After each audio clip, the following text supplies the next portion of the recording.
Messieurs, dames, bonsoir.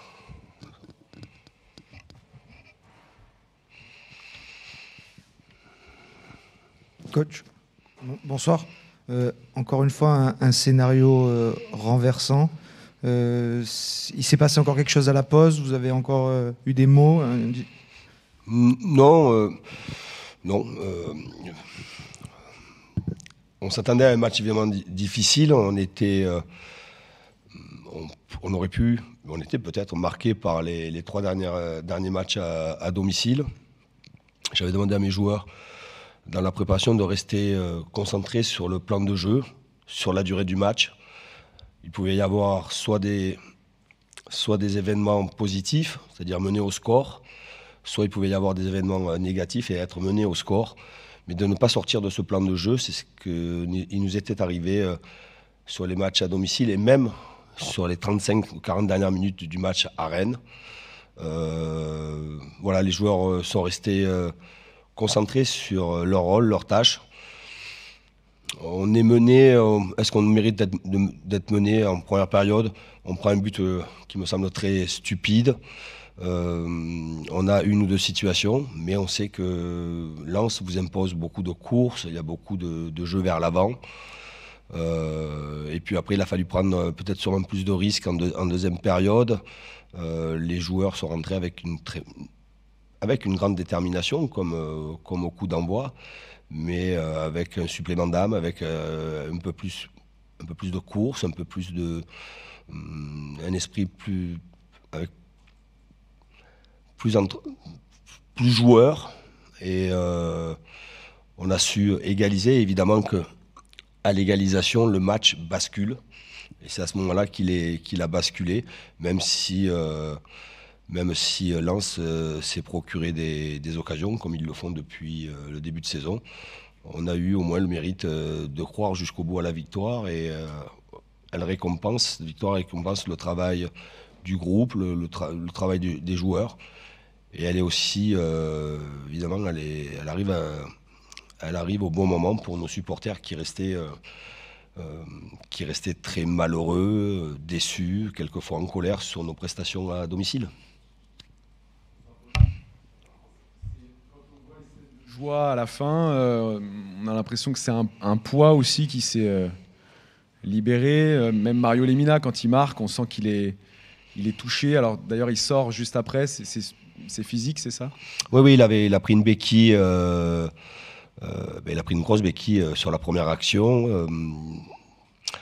En échangeant avec lui, j'ai hésité pour le sortir à la pause, pour ne pas perdre un temps de changement, mais il m'avait dit qu'il pouvait continuer. Et voilà, oui, il y a un soulagement. Évidemment qu'il y a un soulagement. Il y a un soulagement parce que nos dernières prestations à domicile étaient très difficiles et on a eu de grosses contre-performances. Évidemment qu'il y a un soulagement de pouvoir enfin marquer à domicile, enfin gagner à domicile. Et oui, le terme soulagement est approprié. Bravo. Coach, bonsoir. Juste ici. Vous êtes deuxième ce soir. J'imagine que quand vous êtes arrivé à Nice, si on vous l'avait dit, vous auriez signé directement. Si on vous l'avait dit ce matin, vous auriez peut-être même signé, parce que tous les résultats font que ça arrange le GC Nice aussi, cette victoire.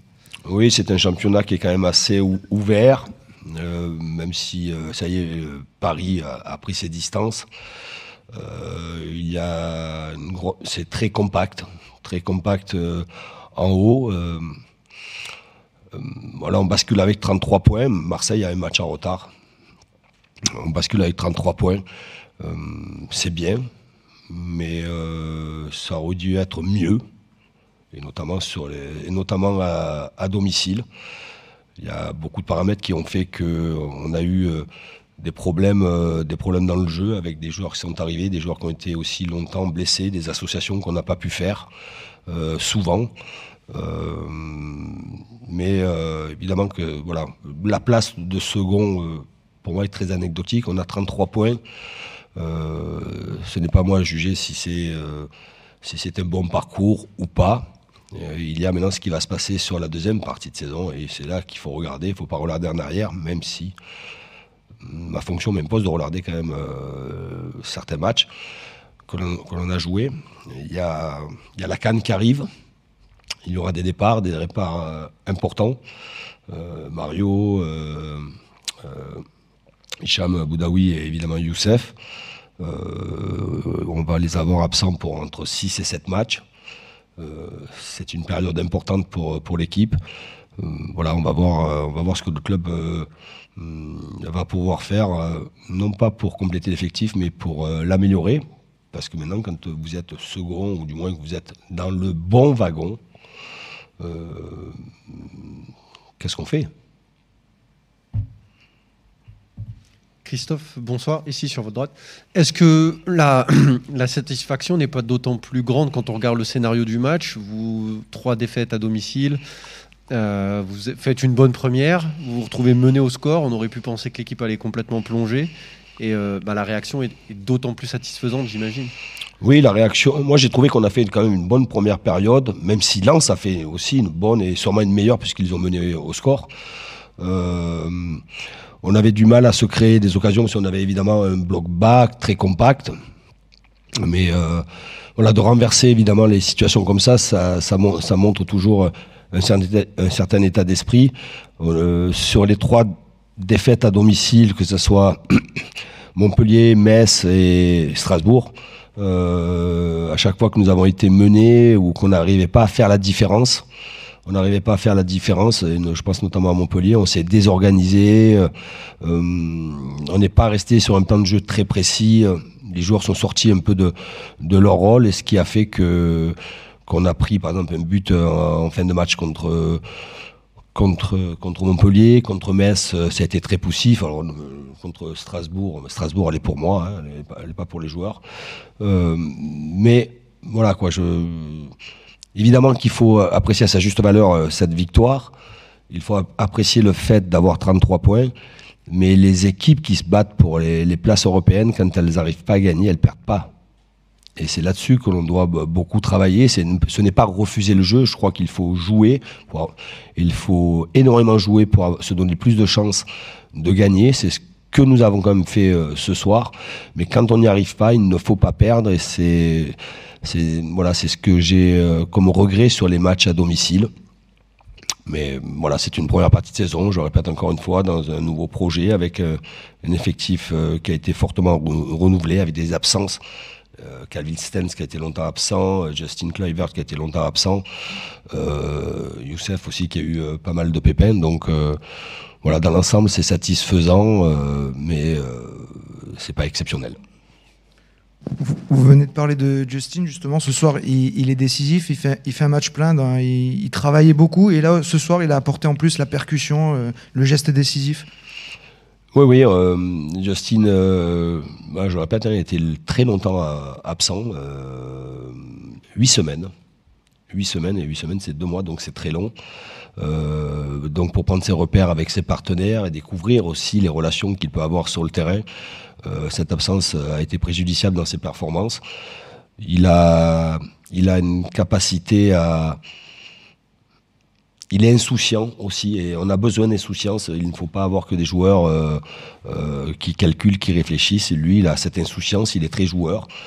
Il travaille bien pour l'équipe, et il a été aussi décisif. Il amène de la percussion, du dribble, il a cet instinct-là. Et moi, je suis très content évidemment pour lui, ça fait du bien à l'équipe. Et j'espère que sa deuxième partie de saison sera très productive. Je vous souhaite monsieur. Coach, juste une question par rapport à cette trêve qui arrive et l'épidémie qui reprend. On en avait parlé cette semaine, mais est-ce qu'il y a des consignes qui sont passées aux joueurs pour éviter au maximum d'être en contact avec le virus ? C'est jamais simple, mais est-ce que vous avez passé un message à vos joueurs ? Déjà au quotidien, on fait très attention au club et l'ensemble du club, que ce soit le domaine sportif, le domaine administratif, on fait très attention. On s'est aperçu là sur les 48 heures qu'il y avait beaucoup de joueurs positifs. Et je me suis posé la question, mais comment ça se fait qu'on déclare autant de joueurs ? Comment ça se fait qu'on a autant de joueurs positifs alors que les tests ne sont pas obligatoires, mais pour voyager et pour rentrer dans leur famille, Aux frontières, on demande un test et finalement on s'aperçoit que dans tous les effectifs, il y a eu beaucoup de cas Covid. Chez nous, 10 tests ont été effectués et les 10 sont sortis, sont revenus donc négatifs. Tant mieux, ça veut dire que le club, dans son ensemble, fait très attention. Les protocoles sont bien respectés. Maintenant, il y a les voyages, il y a ce qui va se passer dans les fêtes. Évidemment qu'on en a parlé aux joueurs, mais on ne passera pas à travers. Hein. C'est une évidence. Je pense que tout le monde fait attention. Il va y avoir les fêtes. Je vois pas comment on peut passer à travers et c'est très embêtant. C'est très embêtant. Tout à l'heure, je parlais des joueurs qui vont partir à la CAN, mais il y a ceux qui vont revenir, qui vont s'entraîner. Ils seront testés évidemment dès leur retour de vacances.